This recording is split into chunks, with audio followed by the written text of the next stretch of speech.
Hi guys, welcome back to my channel, or if you're new around here then hello, my name is Sarah-Jayne. Today I'm going to be doing Ella's 15-month update.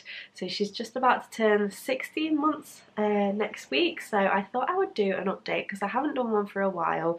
I obviously did one every month for the first 12 months and then I just figured people would only want to see that, but some people have asked me for some more updates because in my vlogs you've seen her walking and do different things, so I thought I'd do a dedicated video telling you how she's getting on at the moment, and also if anybody has children similar age, I think it's nice to know how their children are getting on too. I do have to apologise because I sound really bunged up, so sorry about that, not much I can do about it.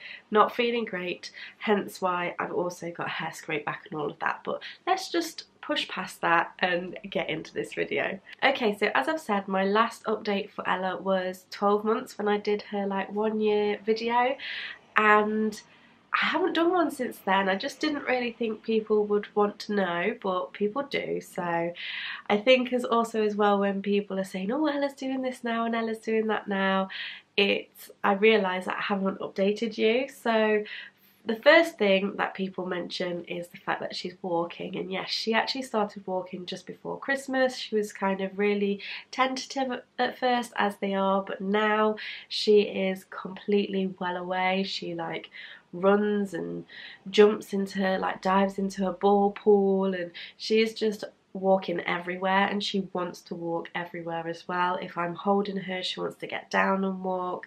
When I go and pick her up from nursery or take her to nursery, she now wants to walk along, which is really cute.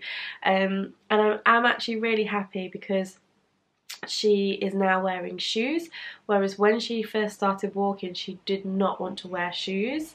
I did a few tips on my Instagram for this, and I might do a separate video, but there were a few things that we did do in order to excuse me, in order to help her with that transition into shoes, and now she actually absolutely loves them. So she's always going and picking her shoes up and trying to put them on or bringing them to me, and then if I say to her when she's got them on, take your shoes off, she enjoys doing the Velcro. So she's obsessed with her shoes now, which is good. She's gone from one extreme to another. But my point was, I'm really happy that she is wearing shoes now so that she can walk places, because at first I was like, no, you can't go down because you've got no shoes on, bless her. So I can't remember if I ever mentioned in my other videos that I have been taking Ella swimming since she was maybe about 3 or 4 months old. And she really loved it at first. Then something happened with the pool that we go to, so they were refurbishing it, and it was closed for 10 weeks. Now in that time we went on holiday to Cyprus and she loved the pool, but then when we went back she just literally cried for the whole half an hour, and since we've been going back she's not particularly been loving the experience. Either she's crying or she's just like gripping onto me, so basically the whole session is me holding her and walking around in circles.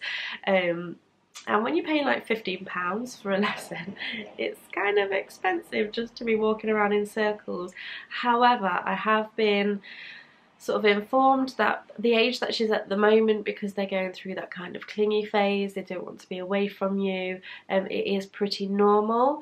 So I'm hoping we're going to push through that. Unfortunately, the next lessons again have been delayed as well, because I'm not going to go into it, but they've been delayed, so I'm going to have to start taking her swimming on my own without actually going on to the lessons. But I'm hoping she will push through that, because I think swimming is a really important skill to have. As far as naps go, she was until recently still just having like a morning and afternoon nap, like shorter ones, maybe half an hour, if I was lucky an hour. But now she tends to have one in the middle of the day, so the earliest that she might go down is 10:30, but she usually goes down around 11 o'clock and can have an hour to 2 hours sleep, and that's all she has until she goes to bed at night.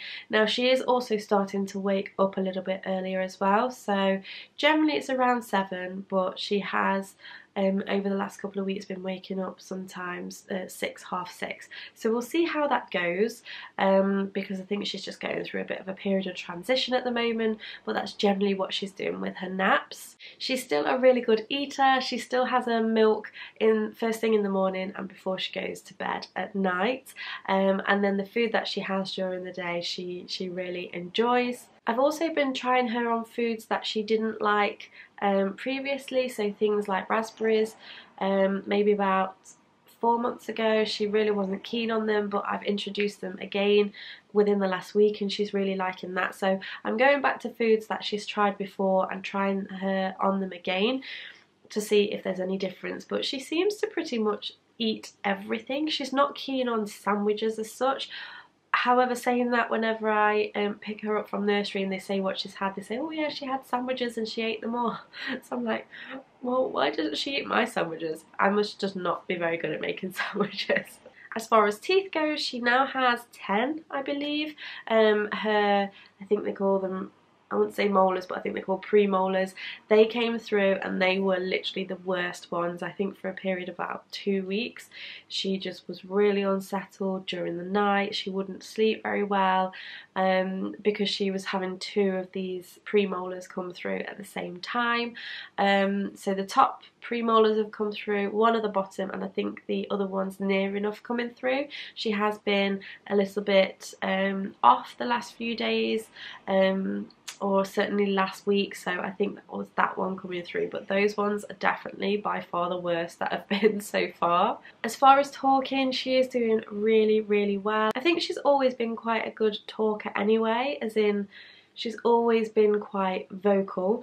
I would probably say she says about 20 words at the moment, and that would be like mummy, daddy, nanny, pops, nana, grandpa or papa as she says, car, bird, book, coat, shoes, you know, all of these things. They might not be like completely pronounced correctly, but these are words that she is saying, and she's definitely saying them. She's also finding her own way of expressing what she wants or trying to tell me what she wants. She is getting very frustrated because I think she does really understand at the moment things that I'm saying to her and things that are going on, but she doesn't quite know how to express what she wants, or you know, how she's feeling about things, which I think is pretty normal.